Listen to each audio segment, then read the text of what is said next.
क्या आपने कभी सोचा है लाखों साल पहले इंसान क्या करते थे और कैसे रहते थे? मनुष्य का अस्तित्व लाखों साल पहले निर्माण हुआ था। धरती पर पहला इंसान, जिसे होमो इरेक्टस कहा जाता है, वो करीब 30 लाख साल पहले पाए जाते थे। उस समय ना तो बिजली थी और ना ही आग थी। फिर भी ये लोग उस समय कैसे जी रहे होंगे, इसका प्रश्न आपको भी पड़ा होगा। करीब करीब 30 लाख साल पहले मनुष्य ने अपने पैर धरती पर रखे और फिर हुआ मानवीय जीवन की शुरुआत। स्टोन एज की शुरुआत 30 लाख साल पहले हुई और ख़त्म 3000 साल पहले। साल पहले की इंसानी अवशेष और उस समय के पत्थरों से बनाए गए हथियार आर्कोलॉजिस्ट को मिले थे।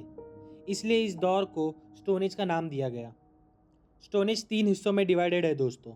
पहला है पैलोलिथिक एज, दूसरा है मेसोलिथिक एज और तीसरा है neolithic age. Paleolithic age 30 lakh साल बीसी से शुरू हुआ था और ख़त्म 10,000 बीसी में हुआ। मेसोलिथिक एज 10,000 बीसी में शुरू हुआ था और 6,000 बीसी में ख़त्म।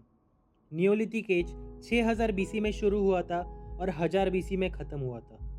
दोस्तों, लिथि का मतलब होता है स्टोन और पैलियो का मतलब होता है ओल्ड। मेसो का मतलब होता है मिडल और नियो का मतलब होता है अर्लियर। ये सभी ग्रीक वर्ड्स हैं।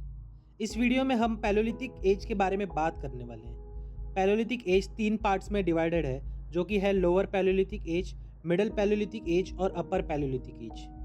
दोस्तों, लोअर पैलोलिथिक एज 30 लाख साल पहले शुरू हुआ और ख़त्म 1 लाख साल पहले हुआ। लोअर पैलोलिथिक एज सबसे पहले यूरोप और अफ्रीका में स्प्रेड हुआ। इस समय फिलेंट्रोपिक मैन का विकसित हुआ। इन्हें इंसानों की थर्ड स्टेज भी कहा जाता है। ये होमो इरेक्टस से इवॉल्व हुए थे और इस एज में स्टोन टूल्स का निर्माण हुआ। ये टूल्स अनपॉलिश्ड और रफ हुआ करते थे। लोअर पैलेयोलिथिक एज में हैंड एक्सेस, क्लीवर्स और पेबल्स का इस्तेमाल किया जाता था। ये सब वेपन्स इंडिया में भी पाए गए हैं, जिसे हमें पता चलता है कि दुनिया भर में एक ही प्रकार के स्टोन टूल्स का इस्तेमाल किया जाता था। अब चलते हैं अपने अगले टॉपिक पर, जो कि है middle palaeolithic age. Middle palaeolithic age 1 lakh साल पहले शुरू हुआ और ख़त्म 40,000 साल पहले हुआ। इस समय तक इंसानों का दिमाग भी विकसित हो चुका था। इस समय के लोग flakes, pebbles, bone, stone axes का इस्तेमाल करते थे हंटिंग के लिए। इस समय में वो गुफाओं में और पहाड़ों पर रहने लगे थे। इसी तरह मिडल पैलेयोलिथिक एज में इंसानों ने 60,000 साल तक अपना दिमाग का विकसित किया। उसके बाद शुरू हुआ अपर पैलेयोलिथिक एज। अपर पैलेयोलिथिक एज 40,000 साल पहले शुरू हुआ और 10,000 साल पहले ख़त्म हुआ। इसका मतलब अपर पैलेयोलिथिक एज बस 30,000 साल तक ही चला और उसके बाद मेसोलिथिक एज की शुरुआत हुई। इस समय तक मनुष्य बहुत ज़्यादा विकसित हुए और उनका दिमाग आज के इंसानों की जैसे काम करने लग गया। अपर पैलेयोलिथिक एज में इंसान stone, bones, Ivory, anthers, teeth और हॉर्न्स से वेपन्स बनाए करते थे। इस समय लोग इतने काबिल बन चुके थे कि वो अपने लिए अपना घर बना पाए। इस दौर में कल्चरल और फोक ट्रेडिशंस का निर्माण शुरू हुआ। अपर पैलेयोलिथिक एज के टूल्स और वेपन्स हमें छोटा नागपुर प्लेट्यू, करनूल और आंध्र प्रदेश में मिले थे। तो ये थी पैलेयोलिथिक एज के 3 प्रकार। अब हम पैलेयोलिथिक एज को और उसके कैरेक्टरिस्टिक्स को जानेंगे।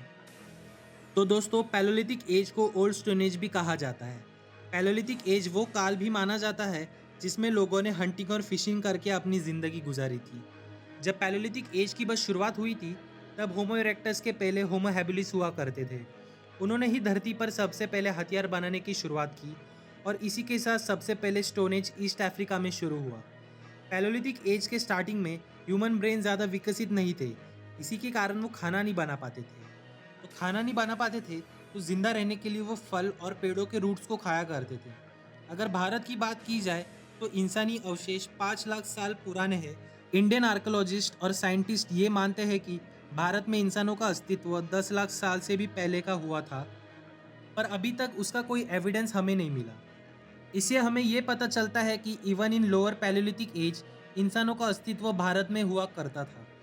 तो दोस्तों, पैलेयोलिथिक एज को आइस एज भी कहा जाता था। लोअर पैलेयोलिथिक एज और मिडल पैलेयोलिथिक एज में आधी धरती बर्फ से जमी हुई थी। इसी समय में हाई एल्टीट्यूड की जगहों पर बहुत ज़्यादा बर्फ हुआ करती थी। अगर पैलेयोलिथिक एज की बात करें तो लोअर पैलेयोलिथिक एज और मिडल पैलेयोलिथिक एज में क्लाइमेट कोल्ड और ज़मीन ड्राई हुआ करती थी। उसी के कारण ही आइस एज, पैलेयोलिथिक एज के पहले धरती का तापमान बहुत ज़्यादा हुआ करता था, पर उसके बाद तापमान कम होते चला गया। उत्तर प्रदेश में स्थित मिर्ज़ापुर में बेलन नदी बहती है। उसके नदी के किनारे बहुत सारे रॉक शेल्टर्स हैं। ये शेल्टर्स इंसानों के लिए शेल्टर कैंप्स का काम करती थी। ऐसे ही एक एग्जाम्पल हमें पंजाब और पाकिस्तान के बीच में स्थित सोन रिवर वैली में मिल जाएगा। यहाँ भी हमें बहुत सारे लोअर पैलोलिथिक सेटलमेंट्स मिल जाएंगे। ऐसे ही सेटलमेंट्स हमें भारत में मिल जाएंगे, जैसे कि Thar desert, Kashmir, Mewar, Gujarat, central India, Deccan plateau और छोटा नागपुर प्लेट्यू। फिर भी भारत में जब स्टोन एज का दौर चल रहा था, तब इंसान भीमबेटका के रॉक केव्स में ज़्यादा रहने लगे, क्योंकि ये केव नेचुरली बने थे और वेदरिंग के हिसाब से सूटेबल थे उनके लिए। उस जगह पर बहुत सारे केव्स थे, इनमें से कुछ इंसानों ने भी बनाए थे। इंसान यहाँ बस लोअर पैलोलिथिक एज में ही नहीं, बल्कि मिडल और अपर पैलोलिथिक एज में भी रहते थे। इंसान यहाँ पर आकर्षित हुए क्योंकि यहाँ पे बहुत सारे बड़े बड़े जंगल्स हुआ करते थे और यहाँ पे पानी की भी परेशानी नहीं थी, इसलिए इंसान अच्छी तरीके से यहाँ पे अपनी ज़िंदगी गुजार पा रहे थे। पैलोलिथिक एज में इंसानों को खाना बनाना और फसल उगाने का इतना नॉलेज नहीं था, जिस कारण वो शिकार करते थे। हंटिंग उनका ही एक प्राइमरी ऑप्शन हुआ करता था। हंटिंग के लिए उन्हें टूल्स और वेपन्स की ज़रूरत पड़ती थी, इसलिए उन्होंने पत्थरों से हथियार बनाना शुरू किया। वो एक पत्थर को दो हिस्सों में तोड़कर उसे नुकीला बनाने की कोशिश करते थे। जब वो किसी पत्थर को दो हिस्सों में तोड़ते थे, तो बड़े पार्ट को कोर कहा जाता था और छोटे पार्ट को फ्लिक। इसी तरह इंसानों ने पैलोलिथिक एज में अपने आप को विकसित किया। अगले वीडियो में हम चर्चा करने वाले हैं मेसोलिथिक एज के बारे में। अगर आपको ये वीडियो पसंद आई हो तो वीडियो को लाइक ज़रूर करें, और अगर आपको हिस्ट्री रिलेटेड और भी वीडियोस चाहिए तो अब हमारे चैनल को सब्सक्राइब ज़रूर कीजिए। मिलते हैं अगले वीडियो में।